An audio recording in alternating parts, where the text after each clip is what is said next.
My name is Yoichi Hirai. Now I'd like to explain how to verify bytecode of Ethereum smart contracts. For this, I use a proof assistant called Coq.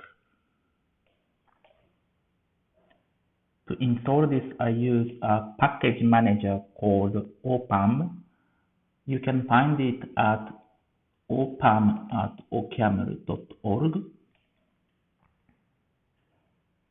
There you can find how to install it on many operating systems. After you install opam, you have a command called opam, and you can install Coq saying opam install Coq. I have already done this. We need some interface for the proof assistant. Here I use proof general. This is an Emacs interface for proof assistant. This works pretty well with Coq. And the last thing we need is my EVM verif repository. You can clone it in your local directory. Git clone with this URL. Done. And we can enter the directory, and we can further enter the Coq directory. You see a make file, and actually here I have to make because the result of this compilation is data used as libraries. The compilation finished. I use Emacs to open our example, manage the account with accumulators.lib.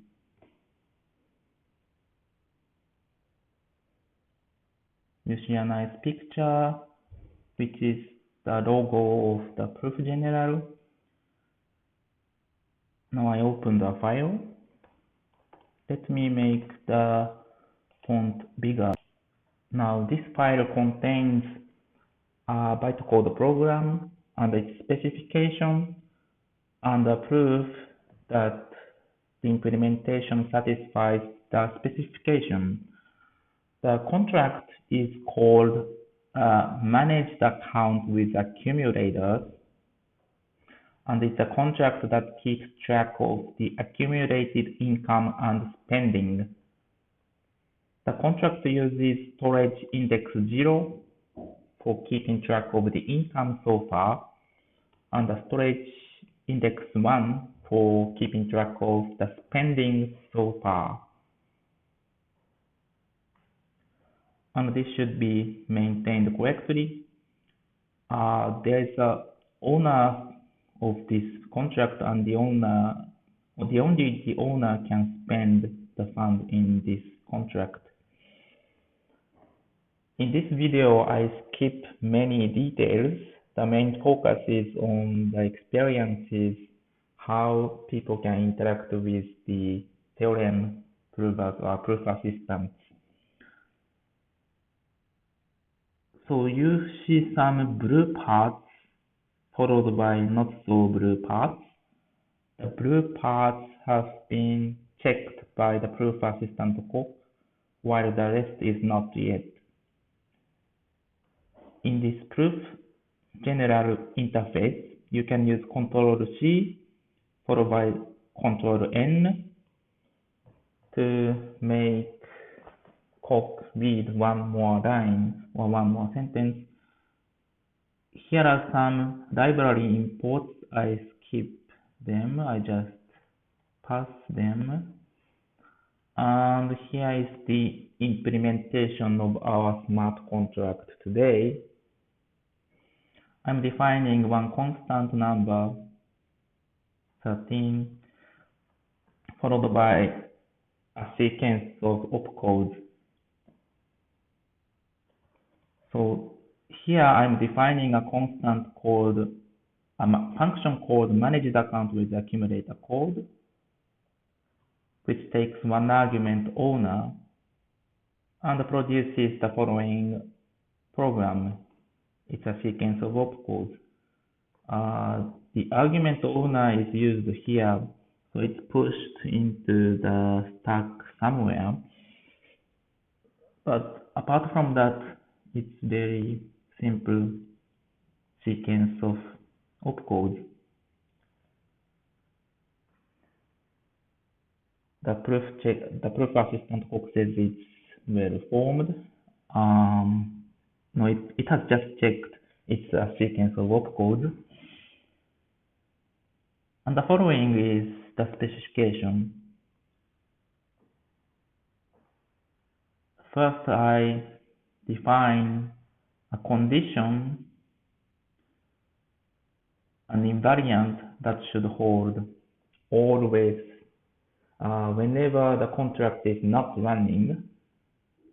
It says an addition is equal to an addition.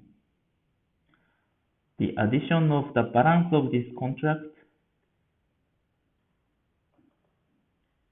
and the storage content at index 1 should be equal to the sent value and the storage content at index 0. And also I'm defining the behaviors of the desired behaviors of this contract.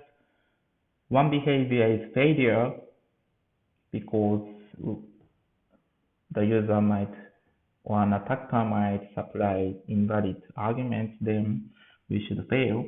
The contract should fail. So it's called a failing action.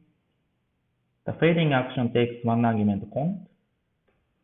Cont is the continuation. So failing action with some continuation means the current invocation of this contract fails, but it continues as specified in this cont argument.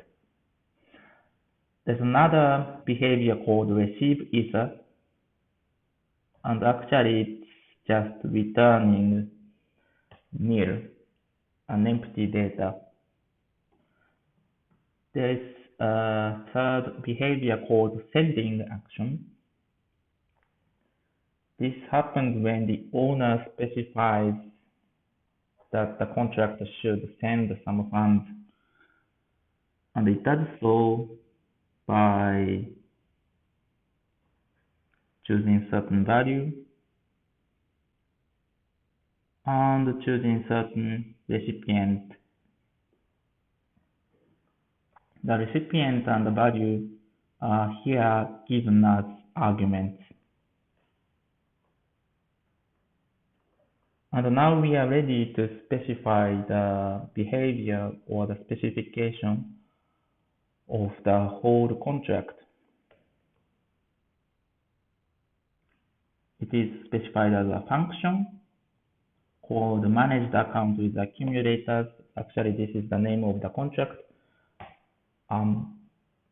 It takes an owner, the income so far, the spending so far, and the stack when it's not running.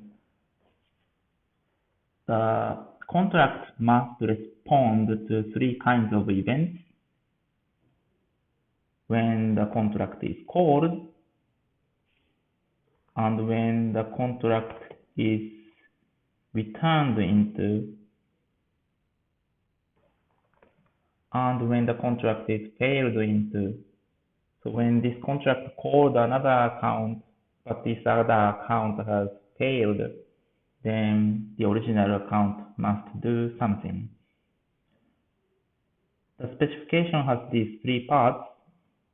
The most complicated part is when it's called. When it's called, it should first check if the input data is empty.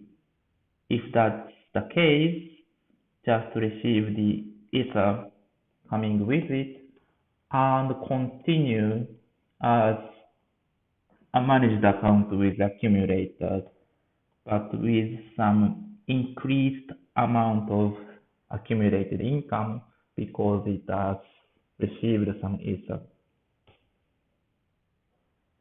When the input data is not empty, the next thing is to check if the sent value is 0 or not. When that's 0,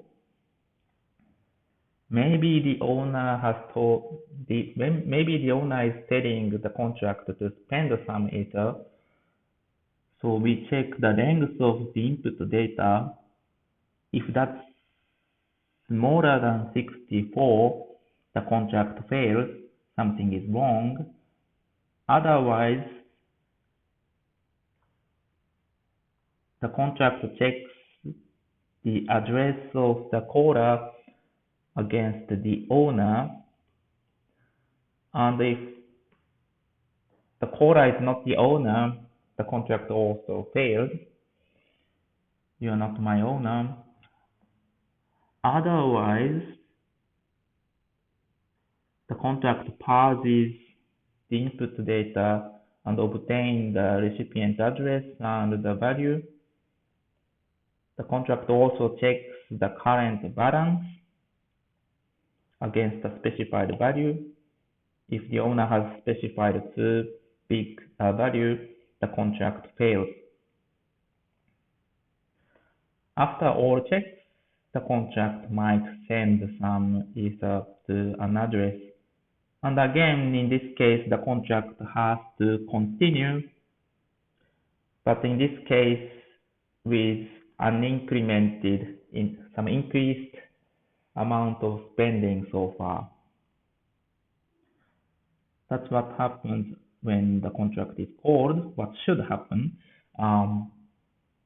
The next part is when this contract is returned into. So after the contract sends some Ether, the recipient might return back to the contract. In that case, the contract should just return an empty data. And there's another part when the recipient fails, throws an exception. In that case, this account, our account, should also throw an exception that's specified. And this specification makes sense to our proof assistant. The next lemma is rather technical, boring stuff, so I skip it. I assume there is one address, which is to be our contract's address.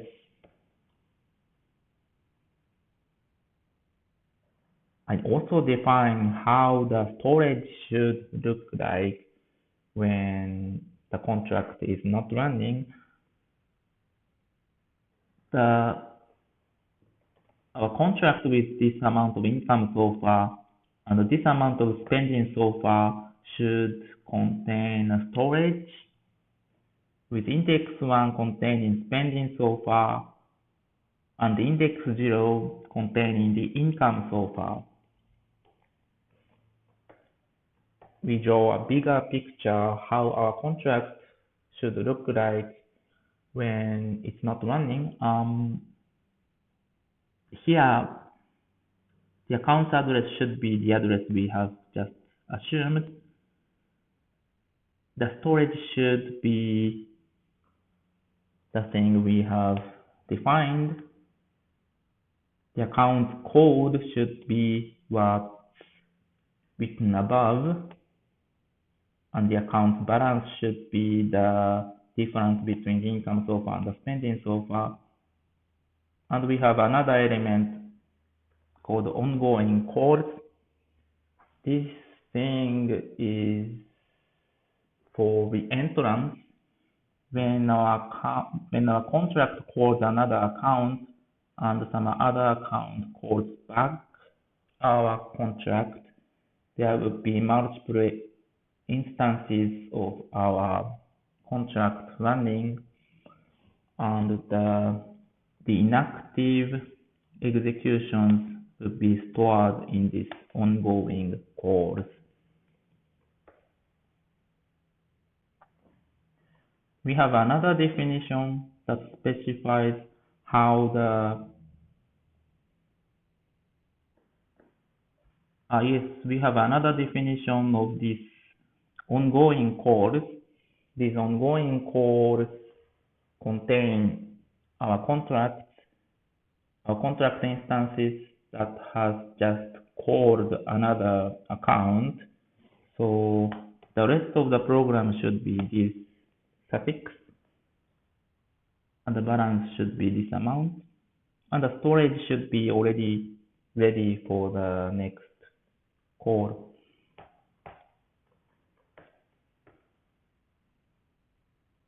This all makes sense to our proof assistant. I define another relation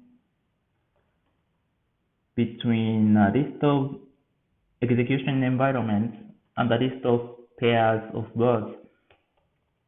To clarify, the list contains pairs of income so far and spending so far. So that's the specification view of the ongoing code, while the list of environments contain more concrete execution context that's capable of running EVM programs. When both lists are empty, that's fine, but otherwise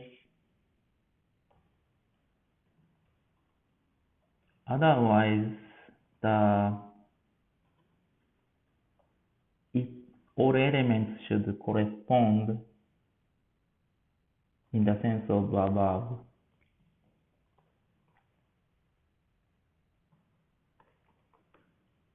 Now we are ready to state our theorem that the specification and the implementation match.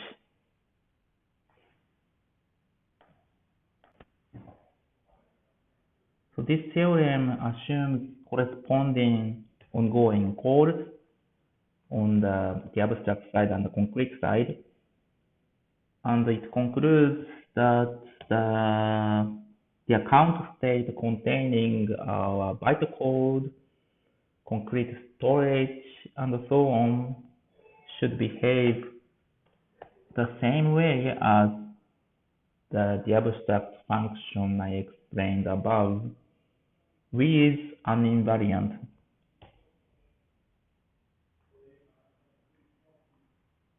Now I enter the proving mode.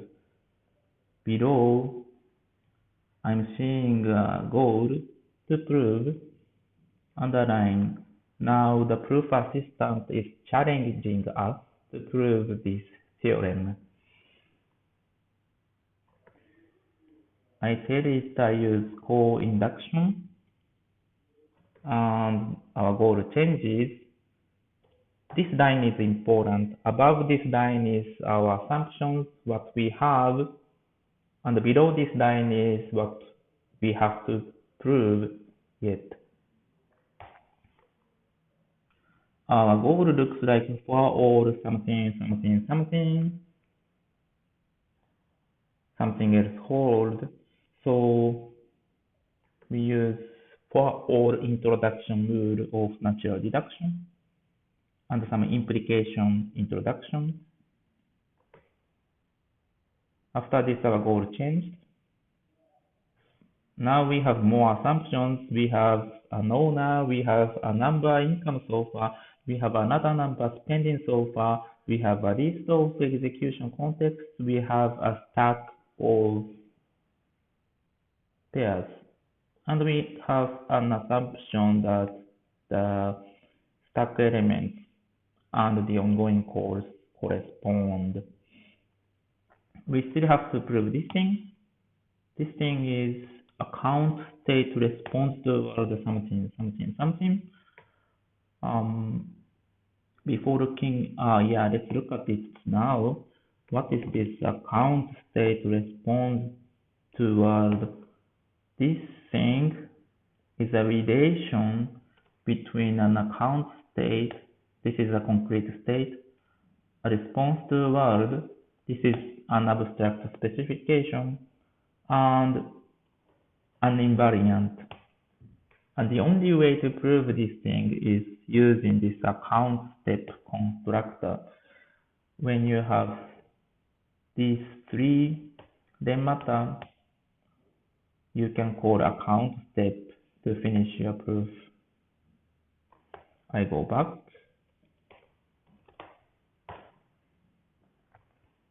So before doing that, I rewrite managed account with accumulators. I'm expanding this thing. I'm replacing this term with its definition. I did it. Now the code looks a bit longer, but actually this is easier to prove. And apply the explained account step lemma constructor. Now I have to prove three different things. This is our first goal about when this contract is called. We have a second goal and we have a third goal. The second goal is about when it's returned into. The third goal is about when the contract is failed into. We focus on the first goal. And the first goal is respond to call correctly, blah, blah, blah. So I have to unfold the definition of respond to call correctly. I do that. Now the goal is longer, but the structure is clearer. It starts with for all something, something, something. So I use the for all introduction rule. Now I have more assumptions. We have a call environment, we have an action, we have a continuation, and our goal looks like this. It's an and, so it's A and B. B is the rest. I split the goal into two. Instead of proving A and B, I prove A and I prove B. So let me focus on A. A looks very short. It's an invariant. And I have to expand the definition of this managed account with accumulators invariant. I do that. It's a bit longer, but in essence, it's an addition equals to an addition. So I try to simplify the goal by this CBN call by need tactic. And then I find some function name up-to-date balance. I want to expand this definition. Now I see an if sentence. It starts with address equal something something, but here this address EQ is comparing two identical addresses, so this should be true. I tell that, and the goal now has no if sentence. The next step is this managed account with accumulator storage. I just wanted to expand it. Now I have somewhat longer goal. The next thing is I'm seeing some common formulas here and there, so I name it as spend. Now the code is shorter with this variable spend. And I say that spend is spending so far. This is because this spend thing is a result of loading from the storage at index 1. But the storage has just received the spending so far value at index 1. So storing and loading at the same index would result in this spending order. So I state that, and I can actually prove that.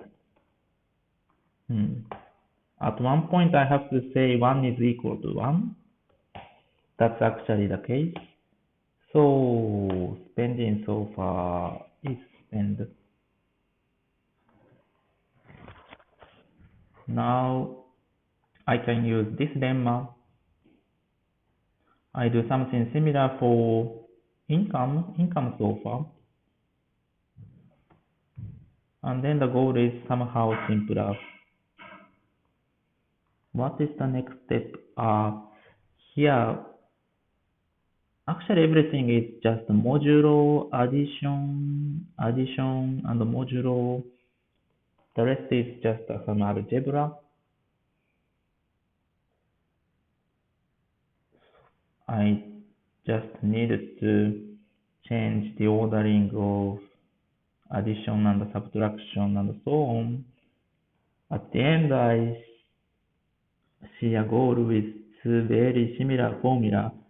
The difference is just the ordering of addition of A plus B, or the addition of B plus B should be equal. I say that, and the goal is gone. This was the invariant part.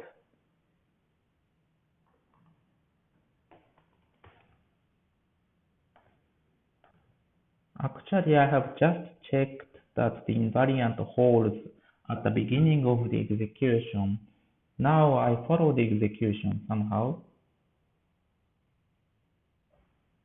I do a case analysis on if the input data is empty or not. When the input is empty,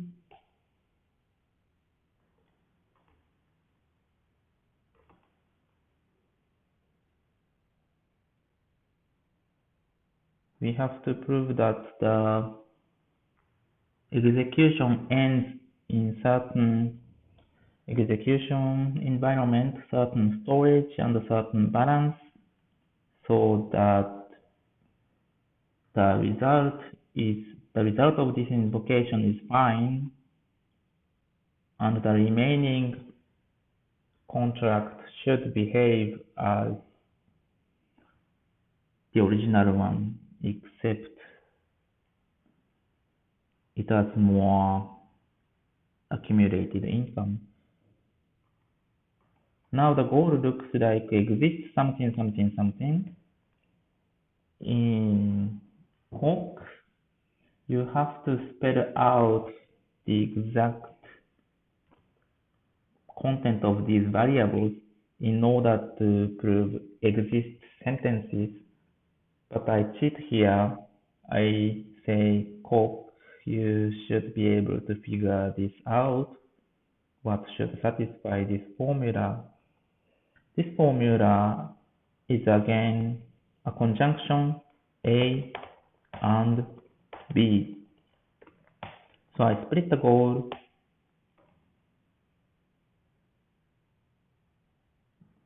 The first goal looks like for all steps something. Here, maybe I can explain why these steps appear. It's similar to gas, but it's not gas. It's just counting the number of opcodes that should be executed. This is here because in Coq you cannot define a function that's not evidently terminating. And I defined the EVM as a machine that can run up to the number of steps specified. So here our goal says for any specified step, the program should terminate with no data.